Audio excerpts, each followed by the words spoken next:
All right, everybody. Good night, good afternoon, good evening, good morning. Whenever it is you tune in, hope all is better than how it was on Sunday morning for you, or Sunday afternoon, I should say, after the game. Um, yeah, we're gonna get into this one quick. It was kind of an impromptu on my end. I didn't let you guys know that I had this scheduled until later on when Trey was like, "Hey, I'm getting off of work early. We're gonna start another show right now." Most of you might be watching the Sunday Night Football game, as is Trey right now. And then I am already kind of in the process And of studying a film review for not only Caleb McGarry, but also Jake Matthews on the other side, and then to see how well they fared against TJ Watt and Alex Highsmith. So, going to be taking a look at that. Anybody else that's here? We have Bucks, Rays, Bolts. Of course, you don't have anything to complain about. So, oh, good not on at you for all. that. Not We got Big Ant in here. Good to see you. Hope we can feels good to be right the ship back, of man. the emotions that everyone else is kind of dealing with right now. Um, I'm gonna be okay. So I invited two of my friends over to watch the game today. My homeboy Chris, he's a Falcons fan, and then my other homeboy LaShawn. I was just bored. Now, see, the weird thing is, and guys, don't blame me, but okay, me and Chris watched the game together, like just us two. We won 25-22. The last time I watched the game with LaShawn, well, my other friend, we lost to the Saints 48-17. I invite him over again. We lose the game 18-10. So, um, maybe that's something to stop watching games with him. I'm not gonna lie, because it's getting a little wee bit annoying. Can't be missing games like easy pickup. I can't even say easy. This game was nowhere near easy. But like I said in the Discord earlier, if you're not in there, definitely join. A lot of good commotion in there, as I would say. What did he just throw up? That should have been a pick, and that is offensive PI. I mean, PI, or holding. One of those two. But yeah, like I said earlier in the group chat, really be mad at this game because one was expecting us to come in, run these guys over. It's Arthur Smith or Justin Fields starting, and I always kind of had that thought in my mind that like this is still a Mike Tomlin led team. Defense still top five in the league, as they definitely showed us why they're still in his prime, as he definitely showed us earlier. Um, so I mean, now the only thing I can really agree with, because I'm not like everyone, overreacting after one loss. Because like I said last year again in the group chat, everyone, when we beat the Panthers last year, was, oh, we're going to the playoffs. Oh, we have our franchise quarterback. Oh, Arthur Smith is finally good. Um, and of course, we all seen how that went the next 15 weeks. So I'm not going to overreact. The only thing I can say that probably I can agree with is that we probably should have played these guys in the preseason. Um, you can tell, yeah, you can tell the teams who played in the preseason who came out hot, Ravens, like the Chiefs, like the Texans, like the Saints, like the Bucks, like Colts. Couple of the Seahawks offense played a little bit in the preseason. I think you can tell the teams that played their starters for a couple of drives that kind of let them knock that rust off in that first and second game. You know, yeah. Sorry. Why is it so much louder? There we go. Hmm. Nice music. Kind of like that music. Night Rider. Yeah. Yeah. Hot. I'm not really worried about the team. I'm not really worried about the team. I am disappointed. Today was a very loss in terms of just the whole team. Now the defense, in my opinion, even though I don't like the amount of zone that we run, that defense looked pretty good. That rush, my God. looked pretty good. I like to say, oh yeah, the Steelers' offensive line was banged up. Oh, they're young. Dude, you don't know how many bad offensive lines we played last year. It could barely get any pressure. The Saints' offensive line was god awful last year. We barely got any pressure. That Bucks offensive line was terrible last year. We barely got any pressure with just a 4-man front, and we didn't really send a lot of blitzes. I don't think we sent about, if I can remember, about 6, maybe 7 blitzes today, and it may be shorter than that. Like, so you can kind of tell that Grady and Matt and David Onyemata, Arnold Ebiketie got a couple pressures.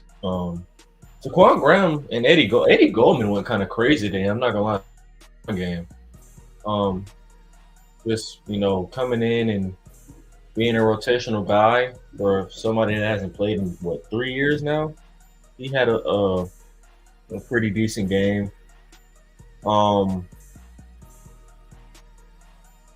Other parts of the linebacker, the linebacker core had a pretty good game today. The play action, that underneath stuff was kind of killing them. I'm not gonna lie. Those bootlegs, there was a couple that Justin Fields just outright missed. That was wide open. That was kind of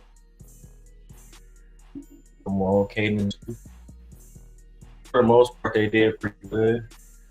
Back end, not really much happened in the back end today that I can remember, other than that one they got us on before halftime was George Pickens.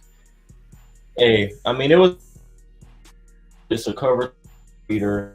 Can't really do much against that. I can't really put that on Jesse or AJ because AJ's playing underneath, Jesse's on the top end.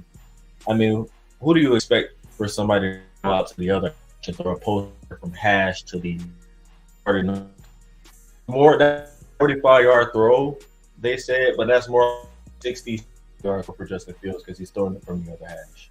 So you kind of got to think about that too. AJ, some people said he had a bad game. Other than that one catch that I kind of thought it was just a better ball. He had good coverage. It was just he got beat to the inside on a fade route. You usually wouldn't think like that, but with no safety help over the top, you're kind of just on an island right there. You throw the ball to the inside, it's kind of harder for AJ to kind of get to that. So other than that one ball, I can't really think about a play. Of course, the offensive PI, I'm not going to judge him on. It was a good catch, but he was pretty much in there for Pickens, trying to look back for the ball before he was pushed. So, yeah. Now for the offense. Oh, good God. Now, what's one word you can use to describe our offense for today as a whole?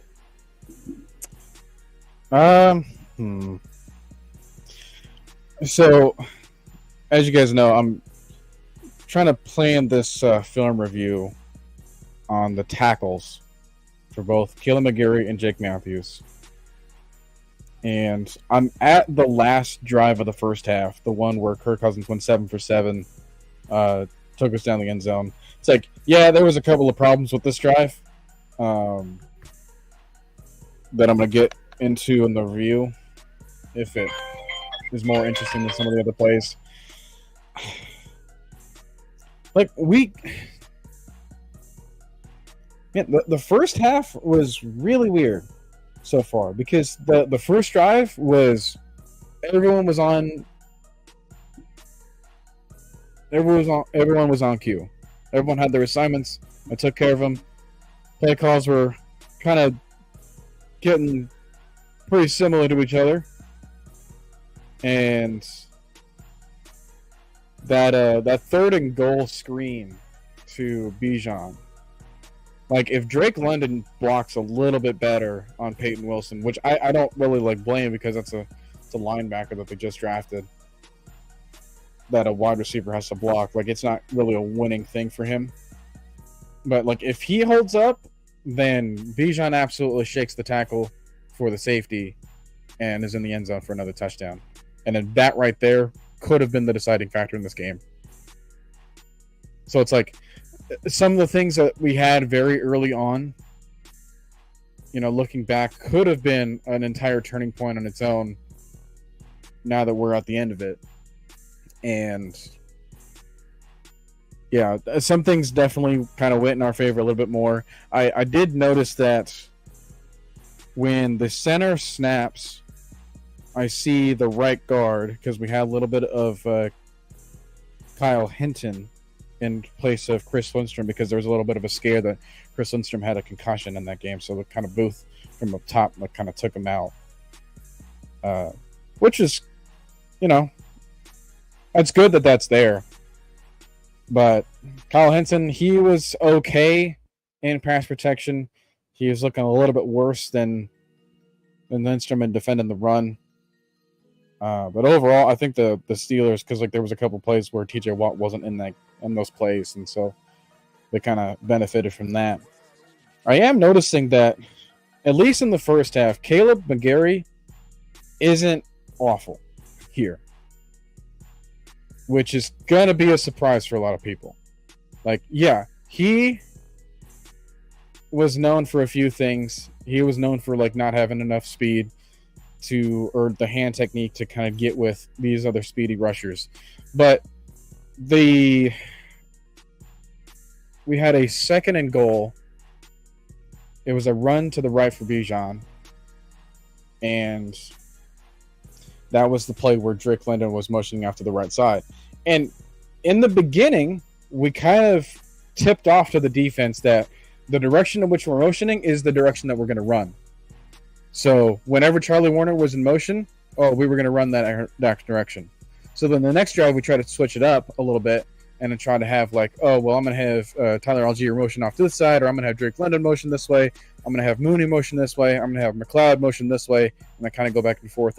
We had a lot of movement pre-snap, which was something I was expecting from Zach Robinson. However, what I did not expect was that we were in pistol or shotgun in 96% of our snaps. I don't know what we're doing here with that, because that tipped off a lot more than I think Zach Robinson was expecting. So that alone was helping our defenders, or was helping our opponents, figure out what the plays were. So when we had Chris Lindstrom and Kyle Hinton kind of hit the center in order for him to snap the ball, sometimes that was a problem, because T.J. Watt and Alex Highsmith were trying to time the center looking back up before he snaps. And then that's why they had the jump where it's Highsmith is offsides, or T.J. Watt was called offsides on the play that he had. And it's we're kind of getting predictable at the line when things get called here. And that's not looking good moving forward if we don't look out for that. But yeah, at some point we got to figure out is this a thing with Kirk Cousins? Is he okay? Because we saw him moving around in camp a little bit. There shouldn't be that problem with his planting foot or getting off of under center, as far as I'm concerned. But it's we only had the one snap under center, and it was on that 4th and 1 play to Bijan with the sweep, which that was a good play call, because we blocked that really well. But it also meant that we were absolutely tipping off what we were doing here before the play even happened, and it's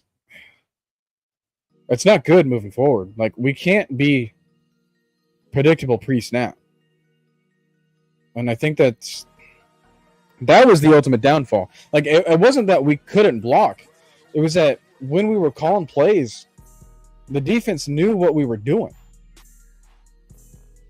So I don't know how you stop, or how do you create plays against the defense that knows where to be. It's just really weird. So Trey, is this a problem, or is this something that we were expecting to see from Kirk Cousins, do you think? Or is this was this supposed to be a game plan where, all right, we're going to have Cousins in the slot, or not Cousins in the slot. We're going to have Cousins in pistol all the whole game, and we're never going to have him under center? Or was this something that is due to his lack of mobility. What do you think about that?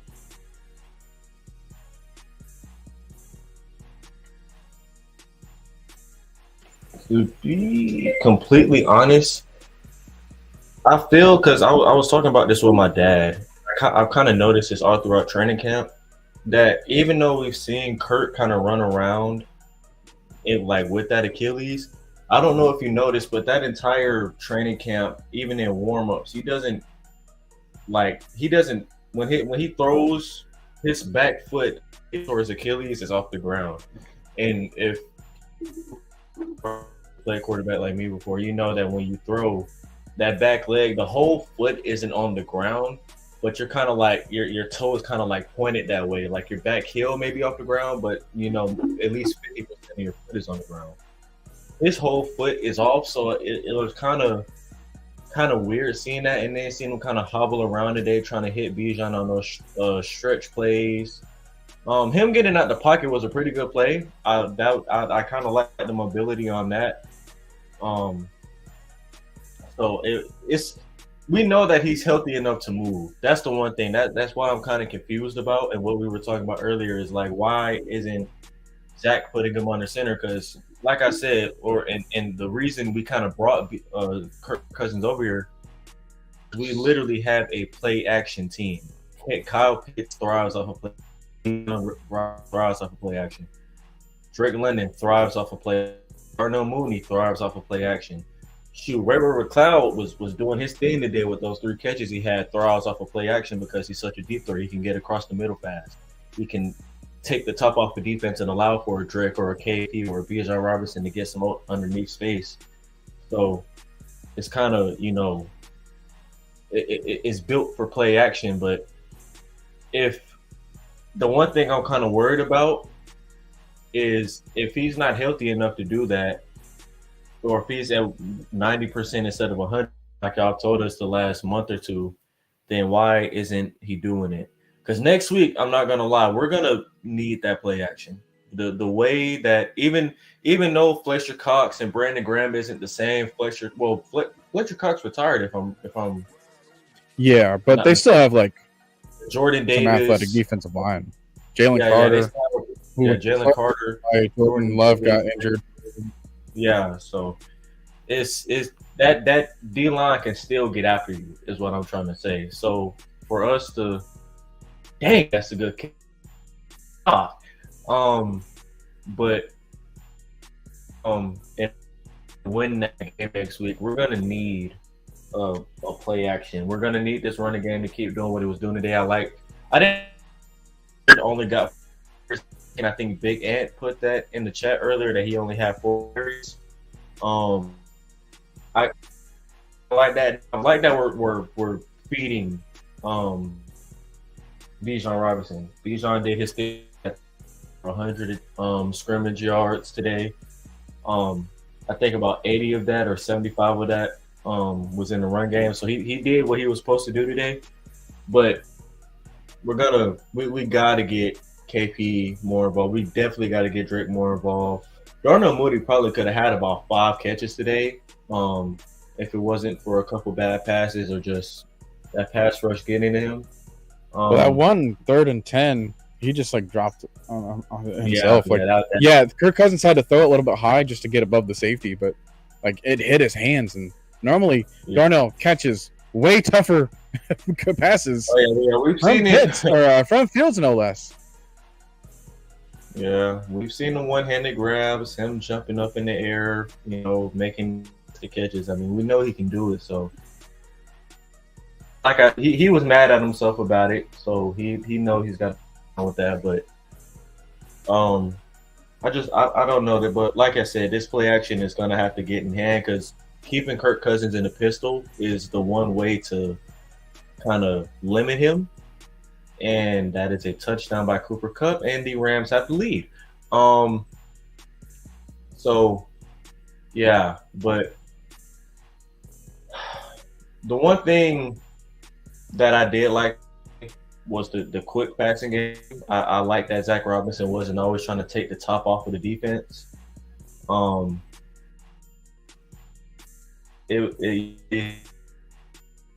curl routes. Like he's trying to get the ball out of Kirk's hands fast, and you need that, especially next week. Especially next week with fans to pin their ears back. The thing is though that Eagles secondary is still weak.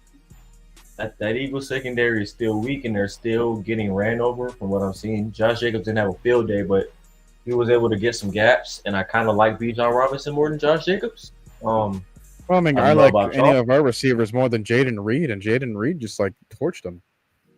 Oh yeah, that was.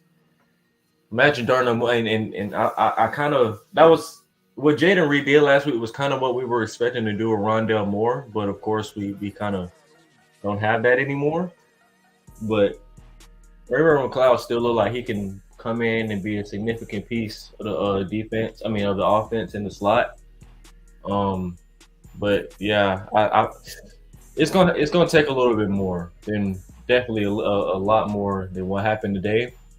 But we're gonna have to put these guys in better positions. Overall, of course, like I said, we're gonna have to. Yeah, people have to remember that this is on a new scheme, new offensive brand new offensive coordinator who's never called plays before, new quarterback, offensive line still the same, but you got new wide receivers now, and like they haven't played against anybody else. They've had a joint practice with the Dolphins, but I practicing in a real live game with TJ Watt coming at you full speed is not the same thing. And you can kind of tell today that, those guys pulling up in practice and them coming in trying to get their third strip sack of the day, kind of is a lot different, Yeah, it's I think I have some of the important stats for me on the screen here, with the Steelers providing 270 total yards. They had 3 takeaways. They could have had more. Time of possession was 35 minutes, which that was really the thing that kind of sealed it for us. It was that was one of the reasons why we couldn't win. It's not that they had the ball or that they were doing a bunch of stuff against it. They really weren't. But as you can see on the very bottom, they were 8 for 17 on third down. And that is not good, especially when across from us you have 2 for 9 on third down offensively. So it's so weird because they put up a screen or a display for last year. We were one of the top 12, I would say, in terms of third downs on offense. And now we're one of the worst. So yeah, we're kind of beating ourselves up offensively way more than we are defensively. Now I called it yesterday, where I said that hey, Justin Fields will only provide you field goals. And he did exactly. Now I didn't think that it would be 6 field goals, but they never threatened the end zone defensively. Now, you got to think about it too. Chris Boswell hit 350 plus field goals. Yeah, that was the only time in NFL history that's happened. Apparently, you don't. Justin Tucker didn't even do that, and Justin Tucker is probably the greatest kicker of all time. So, I mean, like I said, week 1 is always that weird week where unexpected things happen, like the Bengals losing to the Patriots, the Saints almost dropping 50 on the Panthers. What else weird in this week? You had the Cardinals almost completely in the game. Yeah, the Cardinals almost till the very end, beating Buffalo. They had the first dynamic return kickoff for a touchdown with DJ Dallas. That was pretty fun. Who in the Cowboys game? No, DJ Dallas, the running back for Arizona. Oh, for the seat. He was the one that returned it. Wow. Speaking of Dallas, I mean, they showed that. Cleveland's not going to be. Cleveland's not going to be a good offense. I'm sorry, but like like Jerome Ford couldn't help them. I don't even think like when Nick Chubb eventually comes back to this team, like I don't know. I don't even know if he's going to be the same player. Like that's one thing, and That is to, my good. Oh, he dropped it. to Oh, be he able dropped to it. try to save the whatever offense they have set up, it's just not going to be enough. So we're kind of seeing some things that some teams can do well at. We're starting to see some other oddities around the league, like just how slow everyone was, especially for the quarterbacks. Like we had a lot of games where it's like halfway or even after the half, the passing numbers were so low for some of these guys, and then it only kind of picked up at the very end for some of them. So Even peeked out in the. like we're gonna have some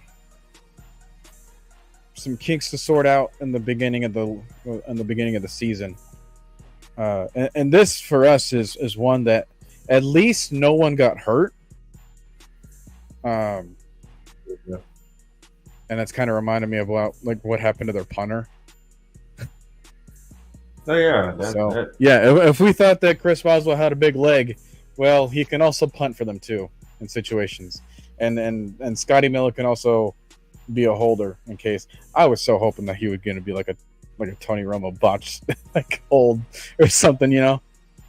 But knowing him, he probably would have had the speed to turn a corner and score. I don't know. Just the sideline. But yeah, for like defensively, you know, Mike, like you said, like they had a lot of play action bootlegs for Fields. They had a lot of option plays and just kind of like zone reads, and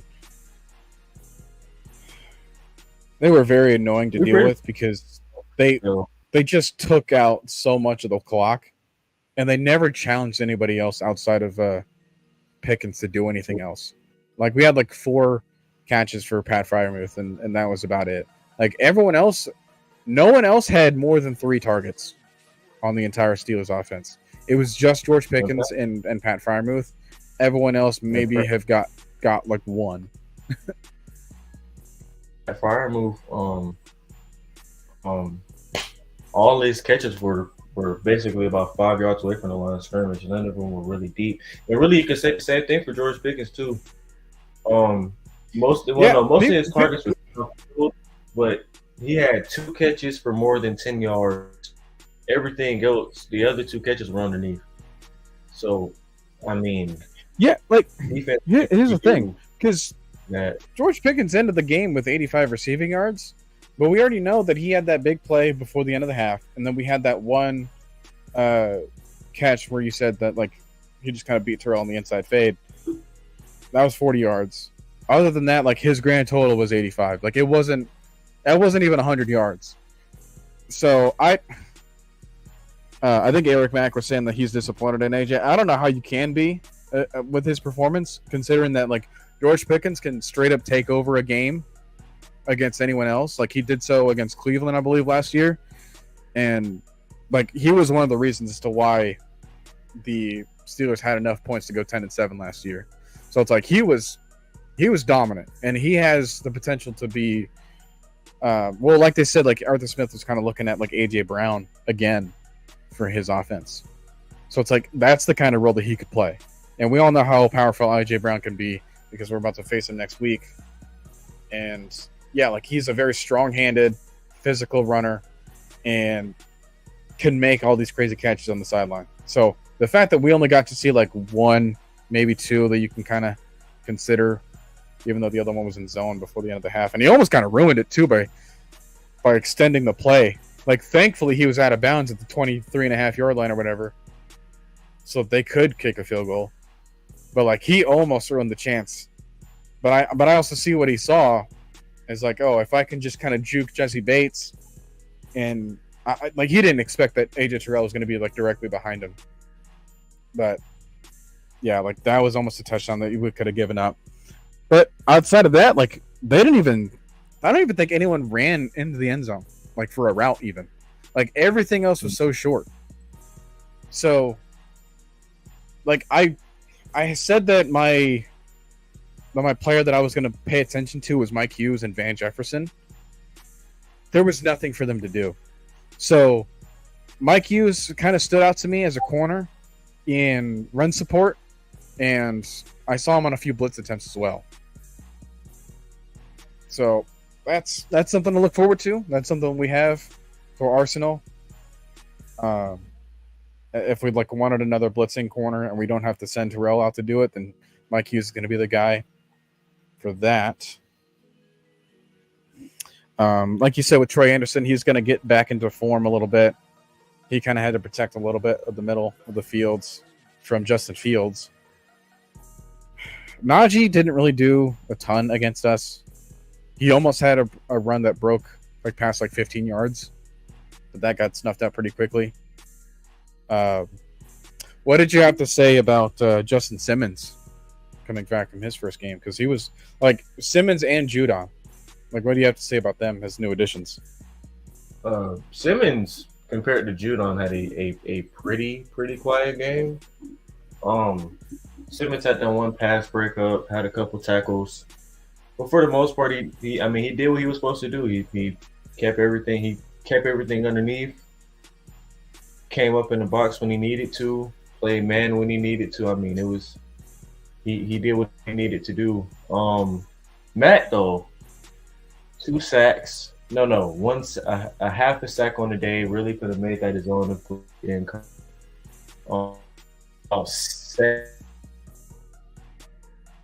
Couple of them for loss. You can kind of see what it felt like, a dominant edge rusher out there that you have to double team, that you have to chip, because it gave Grady a couple one-on-ones where you're like, oh, Grady's getting a lot more free than he used to, because now you can't double him. You can't pay all your attention on him. David Onyemata got a couple pressures in there today.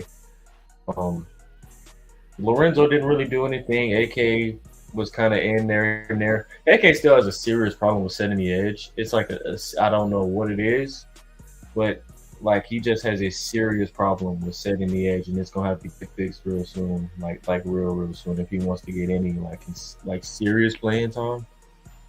I did see a little bit of James Smith-Williams.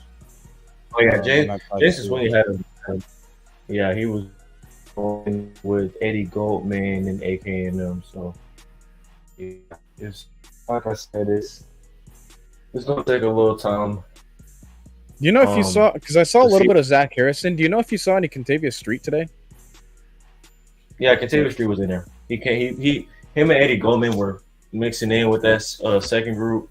Sometimes he come in with Grady in that first group, but yeah, he was in the game a little bit today. Okay, I think I also saw a little bit of a Taquan Graham as well. So we're incorporating everybody that we have on the D line, which is like I said, good to see. We had all those.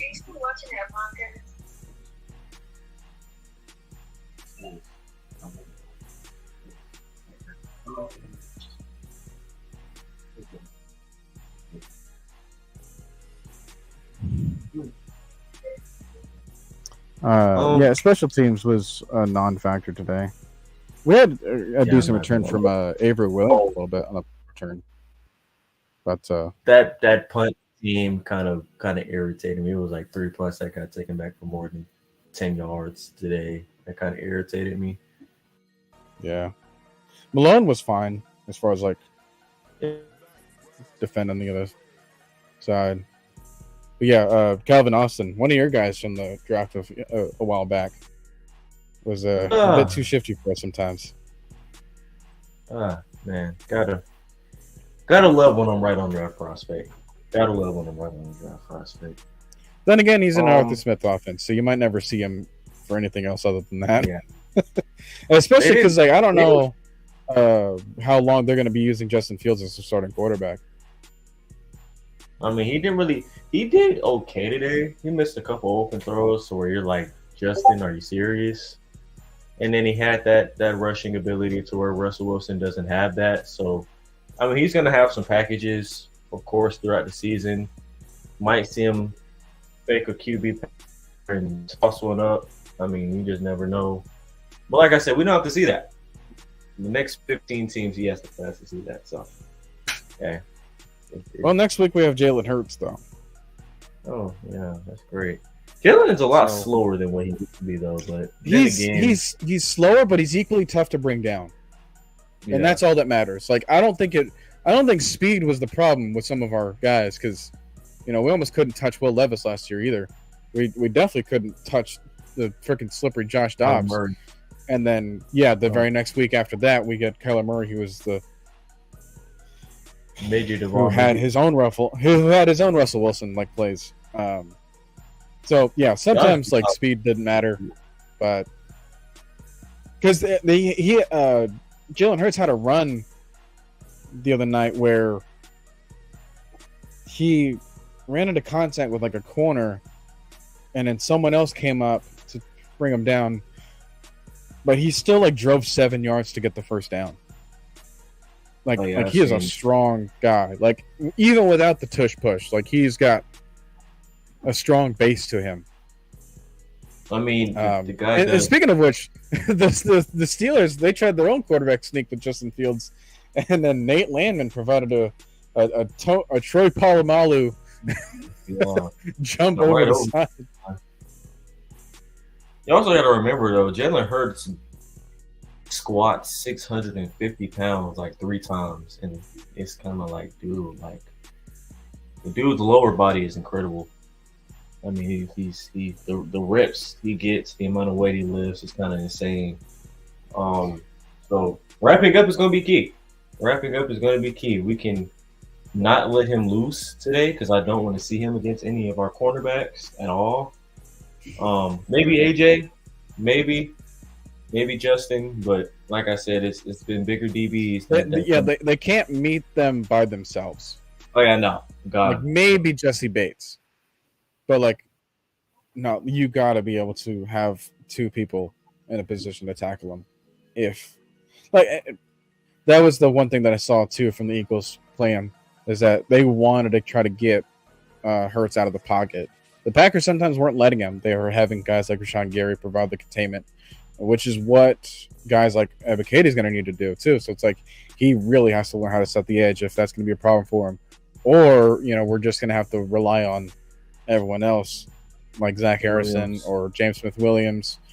At least we have some other options there. Yeah, Rick Rowe. I don't know why none of our rookies were active today. Maybe just because we needed people to be on the inactive list.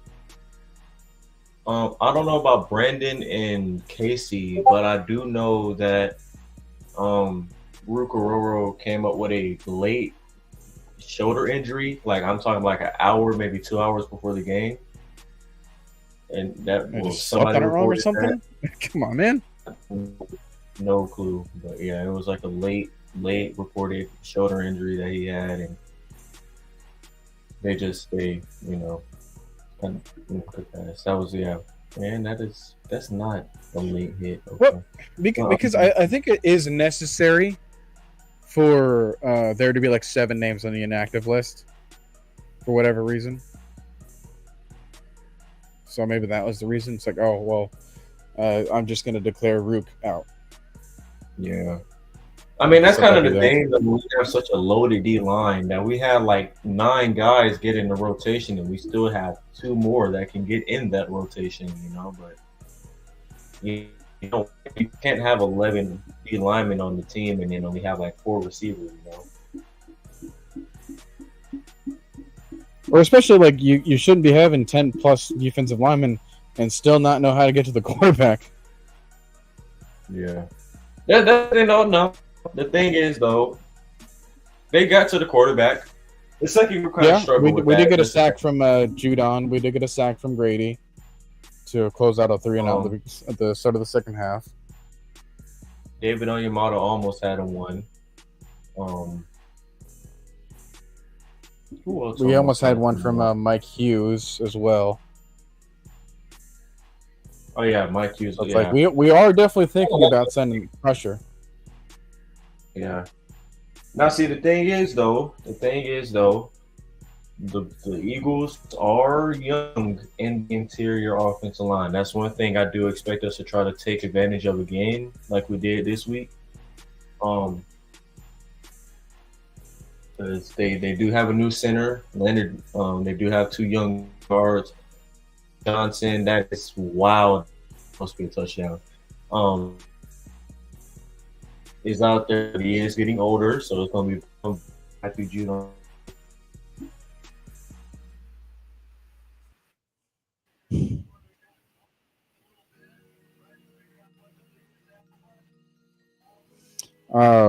I think going back to the offense a little bit.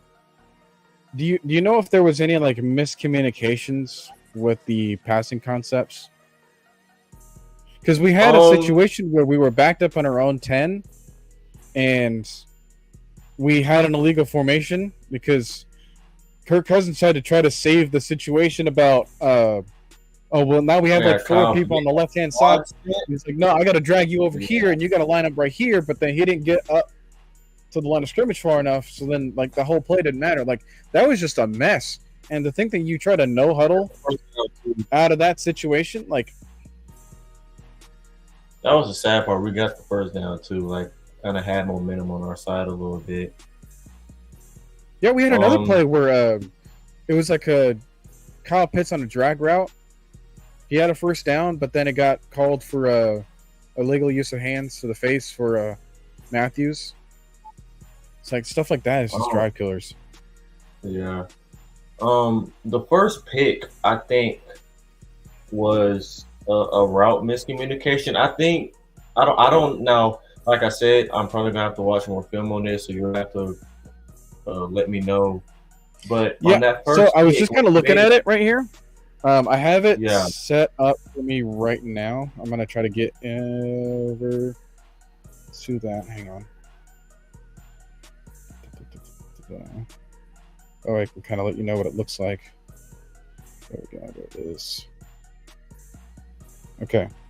So, one thing I saw from Kirk on this throw is that he was looking for Mooney first and then shifted his eyes over to Pitts, then tried to look at London. Then I saw him peep out because I saw his head flick over a little bit to the left for Algier. He was trying to distract the linebacker in coverage and then looked real quick again back to Drake London. But the problem is that Chris Lindstrom actually loses a rep here against Larry Ogunjobi. That was the big thing here, is that it's not that Caleb McGarry lost his battle to TJ Watt because he actually did fine. It's not that anything happened with Cameron Hayward because he got double teamed by Bergeron and Matthew. It was just that Larry beat Chris Lindstrom, and Kirk wasn't ready for that. Other than that, it was an absolutely clean pocket. So he just had pressure up in his face, and then Deshaun Elliott just came up from a safety spot and just recognized that, all right, well, I see the dig here. Like, Drake London wasn't even looking for the ball. So, like, he didn't even know that he was going to be thrown to. I think, and that's what I was about to say, I think Kirk expected him to keep running because that ball was a lot Drake was even at. Drake kind of did a sit route, and it got covered by Minkah Fitzpatrick in 25. That was very dumb. Well, it was actually Dante Jackson and Deshaun Elliott. Yeah, Minkah was actually covering Pitts. And it looked like Drake sat down in that spot and it wasn't open. He came down and it looked like Kirk expected him to stay on the dig route, and he sat right there, and Elliott just kind of jumped the pass to where Drake was either supposed to be or where Kirk thought he was going to be at. And that's kind of the things that you kind of have to work out in preseason. Is like you don't want to run your entire playbook in the preseason, but you want to get those sit down routes. You want to get those routes to where these guys are going, okay, I want you to keep running right here. Or I'm going to sit right here. I'm going to find a more softer zone somewhere else, So that's one maybe concept that I thought was a miscommunication. Everything else was more of just good coverage, bad throw, or TJ line cause havoc. That was pretty much it. or from what I saw, it wasn't too much miscommunication with our wide receivers. They pretty much knew what to do. It was just either there was good coverage or the Steelers D line got home. Yeah, there was only like a few reps where it looked like, again, I'm only kind of providing coverage of the first half of the game right now, but there isn't that many plays where the Falcons' offensive line loses their reps here. Like, yeah, you're gonna get pushback when you're protecting the quarterback, but it wasn't enough on a constant basis for him to say like, "Oh man, I have no time to throw this ball," because we entered halftime with 18 completions or like 18 throws, and Kirk wasn't hit. Like he hadn't been sacked, or at least not up until that point. So, and then after that, we just what was it like 19 yards or something in the second half? It was just incredibly anemic. So this isn't an example of who we are as an offensive unit.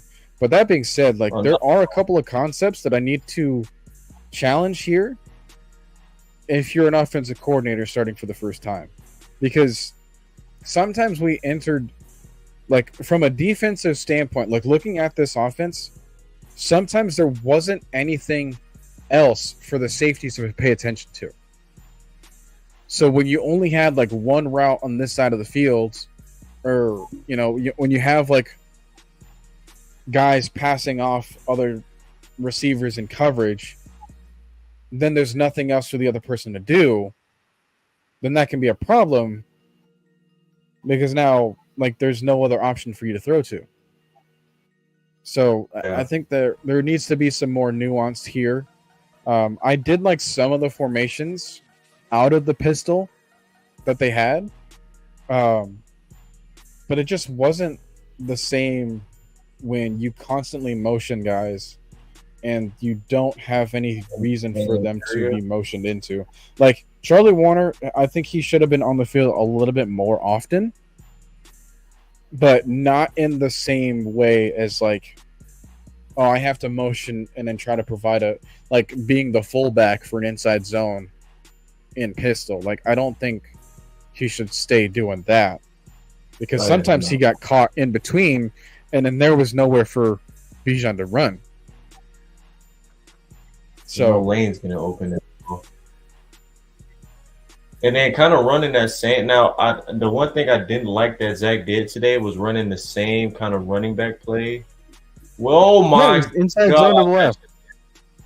Yeah, it was like these stretch plays left, then we're going to go inside zone right, then we're going to stretch left again. So I feel like because you could kind of tell TJ Watt had to beat on it because he kept like he just stopped acting like it was a contained for the play action and just started rushing left on the I was just looking at a play where it was another run to the left, but I guess because of what Kirk was doing afterwards, he was trying to fake as if it was a play action, and then that's what TJ Watt was looking at.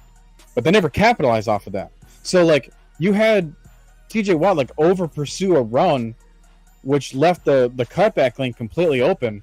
Now the problem with that is that Caleb like completely ignored him for that reason, let TJ Watt like guess wrong, and then cut block Ogunjobi, which like that was successful, but now you're gonna have to jump over that guy, and it's gonna slow you down, and it's just kind of an inconvenience for the runner. So I think moving forward, we have to challenge some of the concepts that we've been running, and Kirk has to realize that sometimes he's in a pocket that is good enough to release the throw. Oh yeah, I feel like that's where some of that rust is coming off too. Is he's still trying to figure out what his body is like on that third kind of step. You can kind of tell that it's like not. I wouldn't say it's 100%. You can tell, but it's more like 90, 95, and he's still trying to get in rhythm with people actually coming at him now. Because in practice, D linemen are going to pull up, they're going to stop right there or something like that. Now it's kind of like a, just you got guys trying to take your helmet off now. So yeah, it's a little different. It is a tad bit different. But I feel like we're gonna get used to it though. I feel like we're gonna get used to it. Well, the defense that we're going up against better not be used to it. That's all I gotta say. I mean, they kind of are because we do kind of at LaFleur offense, but a lot more play action. They run a lot more spread than we do, like 4 wide receiver spreads. So that's kind of the difference. But yeah, I mean, it worked. I put 30 on the Eagles, and there were a couple turnovers away, a couple bad flags and all that away from beating the Eagles. Yeah, that was the other thing too. Like, thankfully, the stupid illegal formations that got constantly called in the first game of the season, and then the next game we had it happen a little bit more. Like, that wasn't an issue for us, which thank goodness we didn't have to deal with that all the time. I did kind of notice that every now and then we would have a receiver line up in the neutral zone, and it didn't get called, which kind of takes me back to that one play where it was the Chiefs and Bills, and it's like Kelsey had that throw at the end of the game, pitched it to Kadarius Toney, and then he took it for a touchdown, but then they called it back because Toney was lined up in the neutral zone. Like, that is happening so much more often because I just saw some of our players do it, and it never got called. And I'm sure it's happening all across the league. So I guess, like, when it's a primetime game, those refs are going to be paying attention to a couple more things. And maybe you guys are already kind of seeing it right now with the Lions. But they did not let that go with the Ravens, like, at all. They have Stanley and Tyler Linderbaum just getting called ridiculously for that illegal formation too far in the backfield. I mean, it was crazy. So, and like I said, man, these next 2 games are on primetime. We are in front of the world. We at least got to just keep that in mind, especially when we're playing the Chiefs, because goodness gracious, do they have plot armor? I mean, we're at home, but does it really matter? It don't matter. They have plot armor. We are not the main character. And especially how man. I mean, like I said, this team was got to prove something from the beginning. So, I mean, we just got to prove a little bit more now. We got to show that today was not who we are, and go from there. Like I said, it's going to be work to do, but we got a lot of work to do. So, yeah. Just picking up one last thing about the Steelers, because they ruled Russell Wilson out from a calf injury, but then they were also kind of saying that, like, oh, well, don't worry, because we were trying to teach Russell or Justin Fields to be the same way as far as, like, how they handle their offensive scheme. So, like, do you think that moving forward, the Steelers are kind of showing a little bit of their hand here with us week 1? Or do you think that when Russell Wilson eventually takes the fields, that they're going to see a little bit more things akin for Russell? It depends on how these next 2 weeks go for them, because I do think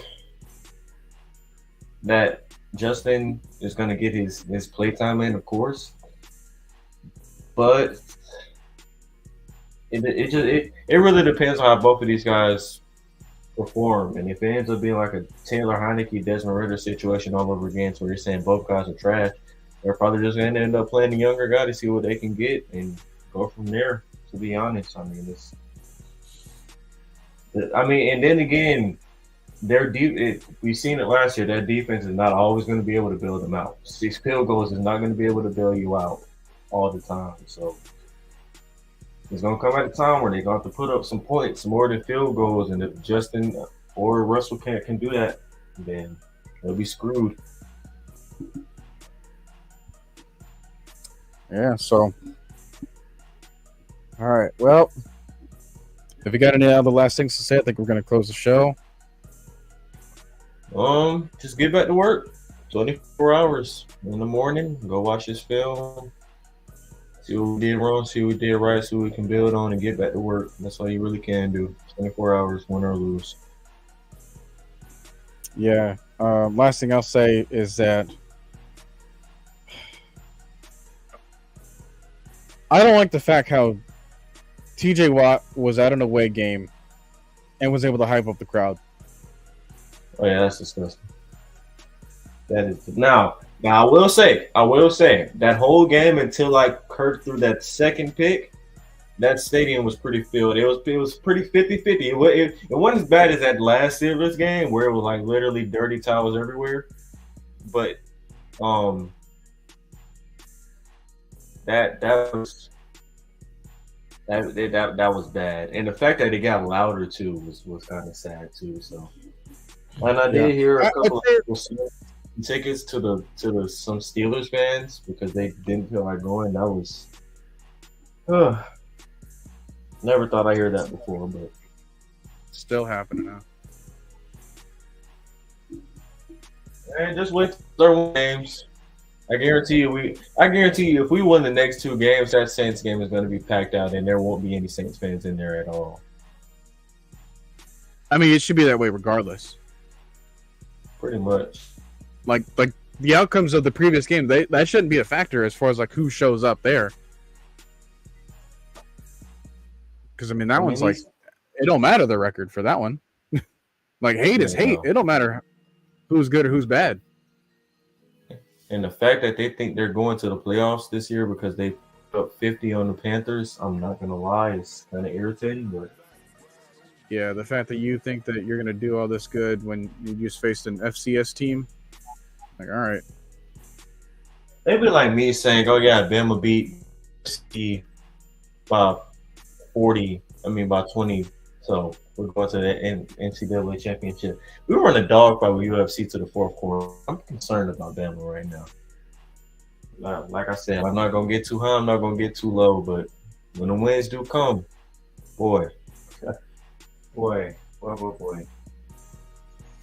Yeah, and kind of touched on it too. So, like, other people around the league have been talking about this game too.